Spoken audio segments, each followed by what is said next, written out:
আসসালামু আলাইকুম প্রিয় দর্শক, আমরা বরং একটু নেপাল নিয়ে কথা বলি। ঠিক নেপালের প্রসঙ্গটা মূল ইস্যু না।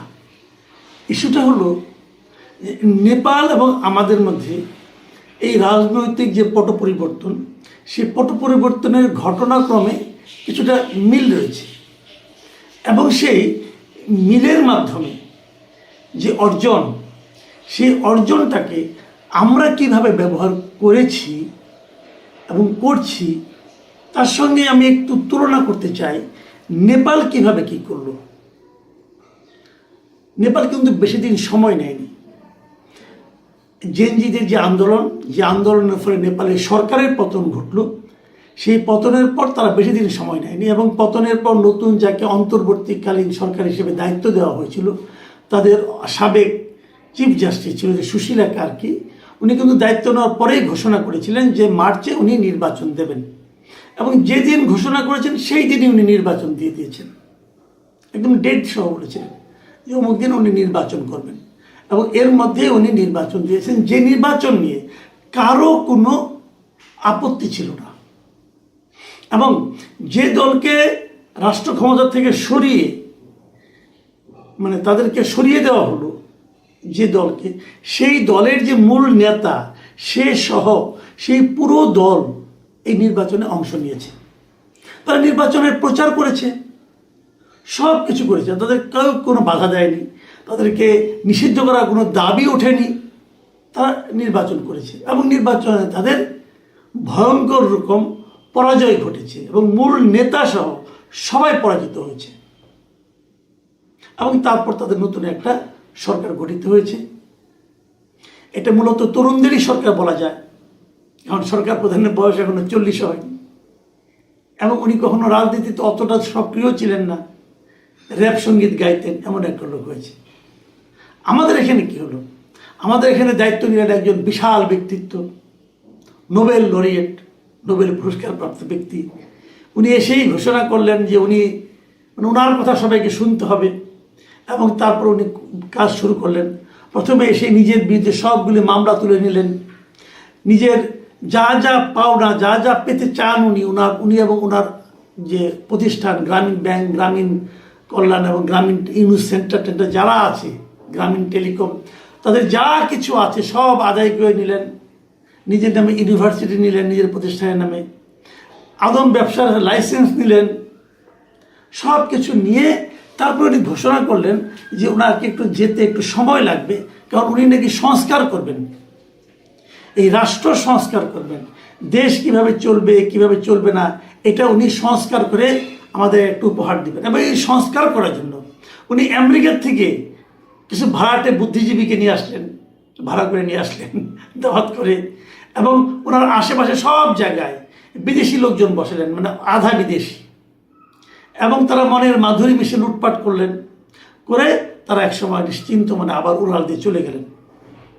যে কাজ 3 মাসে হয় সেটা করতে উনি 1.5 বছর লাগিয়ে দিলেন এবং উনি নিজে একবারের জন্য ডেট ঘোষণা করলেন না, নির্বাচন কবে দিবেন, এই দিচ্ছি দেব অমুক মাসের থেকে তমুক মাসের মধ্যে, জুলাই থেকে এপ্রিল, এপ্রিলের পরে যাবে না, যদি ছোট প্যাকেজ চান তাহলে এতটুকু ডিসেম্বর, যদি বড় প্যাকেজ চান তাহলে জুলাই, এই সমস্ত নানা রকম কিচ্ছা কাহিনী উনি আমাদেরকে শোনালেন।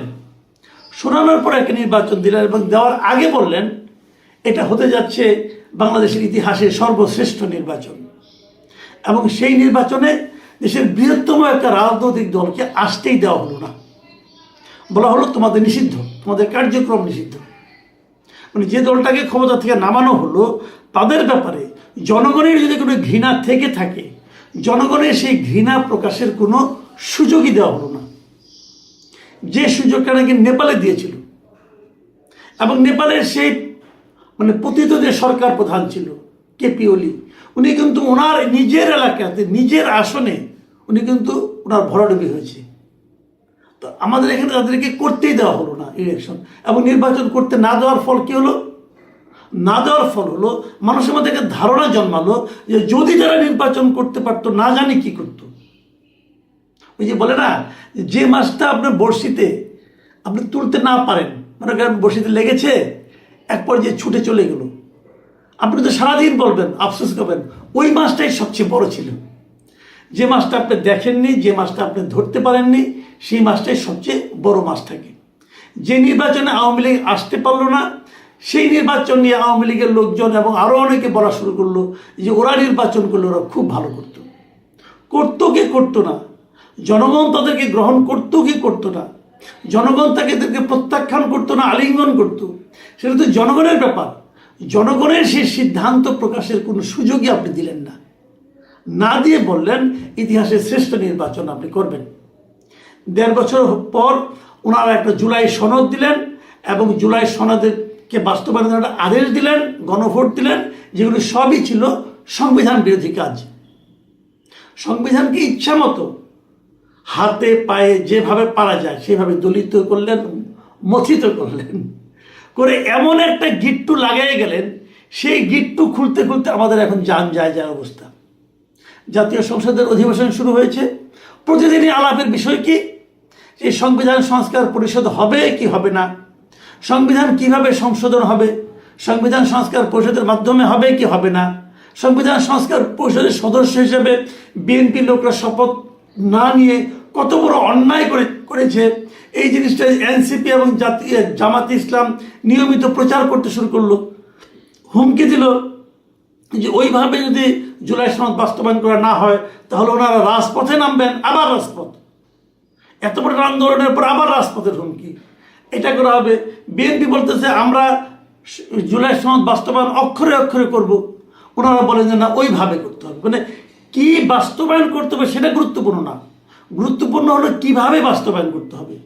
মানে এই যে একটা গিট্টু লাগাই দিয়ে গেছে আলী রিয়াজ সাহেব এবং ডক্টর মোহাম্মদ ইউনুস।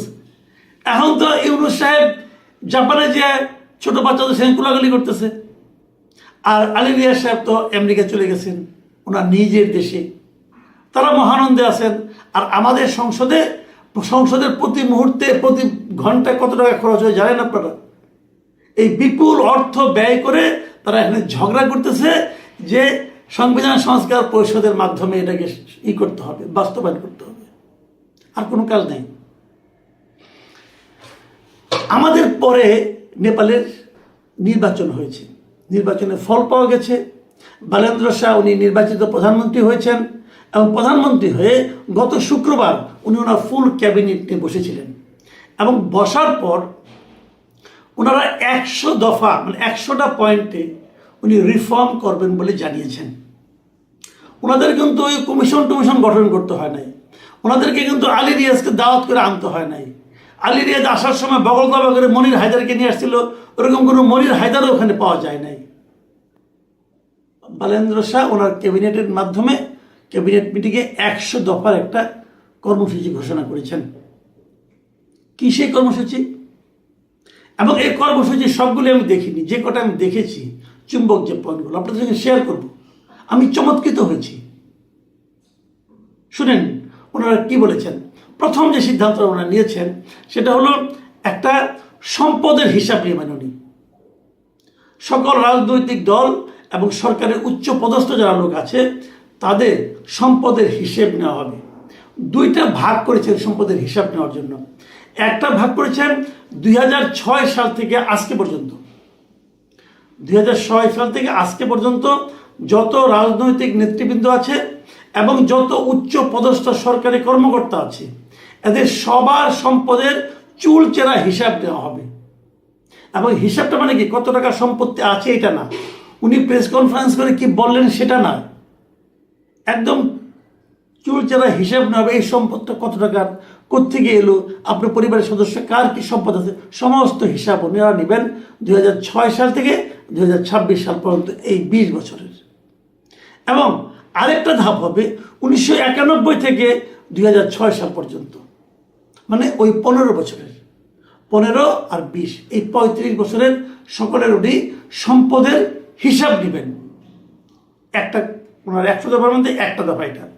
দ্বিতীয় দফাটা কি করেছেন, সমস্ত শিক্ষা প্রতিষ্ঠান থেকে আগামী 60 দিনের মধ্যে, নেক্সট 60 ডেজ, আগামী 60 দিনের মধ্যে সমস্ত শিক্ষা প্রতিষ্ঠান থেকে রাজনৈতিক দল সমর্থিত যত ছাত্র সংগঠন আছে সবগুলিকে তাদের কার্যক্রম বাতিল নিষিদ্ধ করা হয়েছে।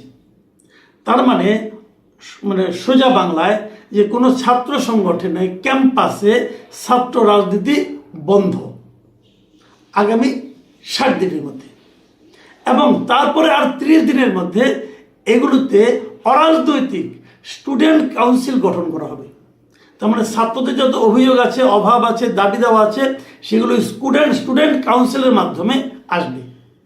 ওখানে কোনো রাজনৈতিক দলের ভূমিকা, রাজনৈতিক দলের আনাগোনা, রাজনৈতিক দলের প্রভাব থাকবে না। আমি কয়েকটাই বলবো, 2-3টাই বলবো মাত্র।